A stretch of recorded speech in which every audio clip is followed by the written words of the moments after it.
There is a war on identity that exists in our culture. That's nothing new. You might say that that war began even in the garden with Satan's deceptions that he put forth towards Eve and then Adam. But I would say as it relates to our society, there's a war on identity that continues to rage. If you think about the foundational institution in a society where a person's identity is first understood, or begins to be understood at least, that is the home, the nuclear family. And it has been attacked, it's been broken, it's been redefined. For many children, one of the first words that they associate with themselves, because of what's happened in their home, might be abandonment. Now, it could be a whole bunch of things that happen in homes, right? It could be abuse, could be abandonment. There are all kinds of things that happen in a fallen world. Now, if our culture was riding the wave of, say, a recent true spiritual awakening, then you would say some of the effects of that could be mitigated by a culture that had embraced, Christ in massive ways that changed the flow of a society, at least to some degree. But instead, what we have before us are large swaths of the society that have their identity crisis further compounded by the world's confusion. You take, for example, say the pre-adolescent who feels uncomfortable in his or her own skin. And they're met, say, potentially with medical professionals who will be willing to put them through surgery and give them pharmaceuticals to vainly attempt to help them get out of their skin.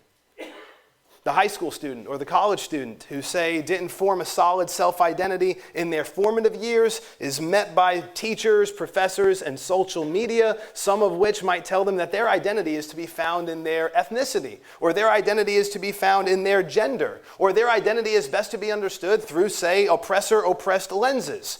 And now, however bad that student felt before, it's now compounded, but they might feel like the pain is mitigated by at least having a people group to blame for how they are feeling. This doesn't help them, but it makes them more useful to those who would want to use them. After all, a society that is divided is more easily conquered and controlled than one that isn't carved up into little factions. Then there's the illusion of escape, substance abuse, immoral relationships, and drunkenness. All offer some form of escape. The pleasures of sin, they last for but a short time. They last for the season, and they offer the illusion of a kind of escape. And all of these things, you might say, they're kind of like dark clouds that attempt to block the beautiful radiance of God's light. The world system can geoengineer its share of clouds, both literal and metaphoric, but when God sees fit, he can scatter those clouds and bring clarity to chaos.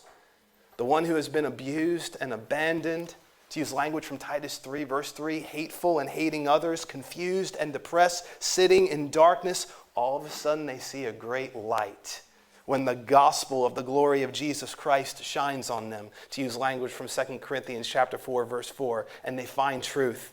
They no longer see themselves and others through the lenses offered to them by a world system that is at enmity against God. Lies get deconstructed in the literal sense of being deconstructed one after another, and upon them, with the grounds there, God lays a new foundation, Jesus Christ, and then he places brick upon brick of divine truth upon that foundation, and with that, the identity crisis ends. Somebody begins to understand who they really are. I'm made in the image of God. I've been at enmity with God. I'm a sinner who has rebelled against God. But then they see the greatness of God's grace and they know I have been loved before the foundation of the world. God opened my eyes to see that he so loved me that he sent forth Jesus to die for my sins. I know who I am. I am forgiven. I am loved. God has sent his son, and all of a sudden the reconstruction begins and they start to see themselves for who they really are, being renewed in the image and the knowledge of their Creator. All of a sudden the identity crisis not only ends, but their true identity becomes more and more lucid in their minds and in their thinking.